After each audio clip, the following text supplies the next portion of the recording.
Hello, my name is Curtis and I am the creator of EZInlays. This is a company I am building with one goal in mind, and that's to assist you, the craftsperson, in building items of interest and beauty out of exotic woods. My goal today is to show you how easy it is to craft heirloom quality items like this using nothing more than a plunge router.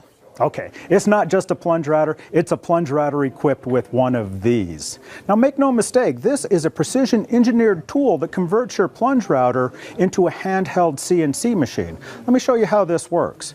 The purpose of this bushing is to position your router bit on one side or the other of a cut line. The router bit's either on the inside of the cut line or it's on the outside of the cut line.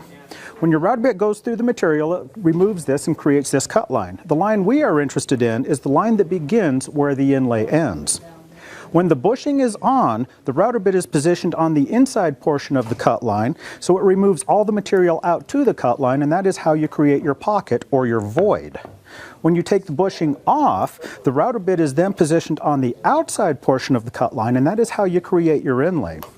Because you use the same template to cut out your void and your inlay fits perfectly into the void. And that's where EZInlays comes in. We've developed a line of products that will guide your plunge router, allowing you the ability to create some amazing things. Things like coasters, Christmas ornaments, or an image that honors the rainbow trout of Yellowstone Lake.